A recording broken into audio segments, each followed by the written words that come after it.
Assalamualaikum warahmatullahi wabarakatuh. Perkenalkan, nama saya Rada Darhani. Saya mahasiswi Universitas Islam Negeri Sultan Syarif Kasim Riau, jurusan Pendidikan Ekonomi, kelas 3C Manajemen.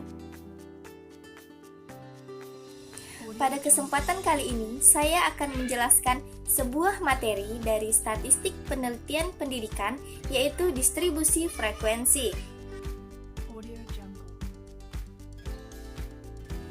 Distribusi frekuensi yaitu pengelompokan data ke dalam beberapa kelompok atau kelas dan kemudian dihitung banyaknya data yang masuk ke dalam tiap kelas.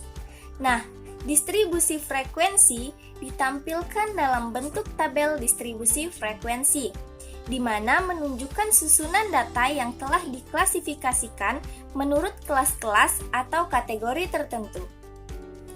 Adapun tujuan dari distribusi frekuensi yaitu mengatur data mentah atau data yang belum dikelompokkan ke dalam bentuk yang lebih rapi tanpa mengurangi inti informasi yang ada.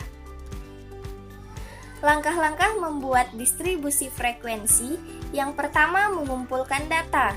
Data dapat kita peroleh dari cara-cara seperti wawancara, pengamatan atau observasi, angket atau kuesioner, dan dokumentasi. Dokumentasi dapat berupa yang tercetak, tergambar, ataupun terekam.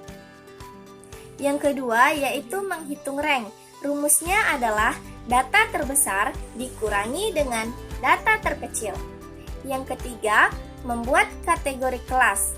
K sama dengan 1 ditambah 3,3 log N, di mana K yaitu jumlah kelas dan N jumlah data.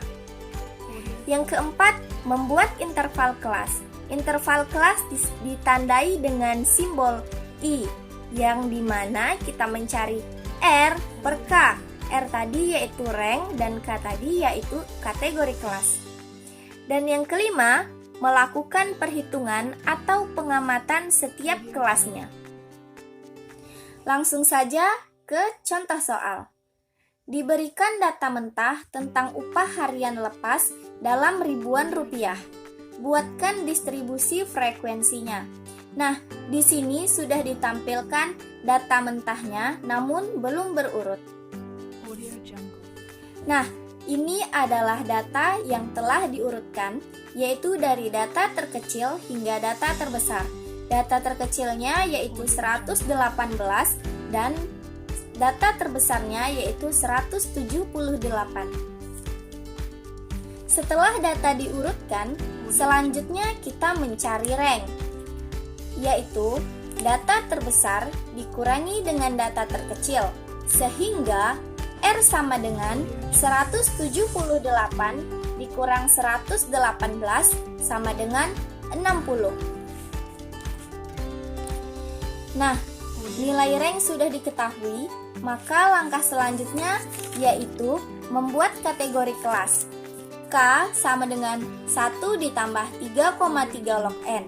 Maka K sama dengan 1 ditambah 3,3 log 50, di mana 50 tersebut yaitu banyaknya data. Sama dengan 1 ditambah 3,3 log 50. Log 50-nya yaitu 1,699. Dihasilkan 6,607. Dibulatkan menjadi 7. Maka kategori kelasnya yaitu ada 7 kelas. Selanjutnya interval kelas disimbolkan dengan lambang I. Cara mencarinya yaitu R per K, di mana R adalah rank dan K adalah kategori kelas. Tadi sudah diketahui bahwa ranknya yaitu 60 dan kategori kelasnya yaitu ada 7 kelas. Maka 60 dibagi 7 sama dengan 8,57. Kita bulatkan menjadi 9. Selanjutnya yaitu melakukan perhitungan atau pengurutan setiap kelasnya, di mana kelas 1 dimulai dari 118 sampai dengan 126.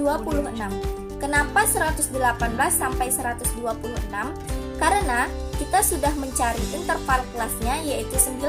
Maka jarak dari 118 sampai dengan 126 yaitu 9. Nah, kelas 2 dimulai dari 127 sampai 135. Kelas 3 dimulai dari 136 sampai 144. Kelas 4 dimulai dari 145 sampai 153. Kelas 5 154 sampai 162. Kelas 6 163 sampai 171. Dan kelas 7 dimulai 172 sampai 180. Setelah mengetahui rentangnya, maka kita akan menghitung frekuensi kelas dengan tali. Kelas 1 frekuensinya 5, kelas 2 frekuensinya 7, kelas 3 frekuensinya 11, kelas 4 frekuensinya 14, kelas 5 frekuensinya 7, kelas 6 frekuensinya 4, dan kelas 7 frekuensinya 2. Maka totalnya 50. Nah, itulah penjelasan dan contoh soal dari distribusi frekuensi. Terima kasih atas perhatiannya. Assalamualaikum warahmatullahi wabarakatuh.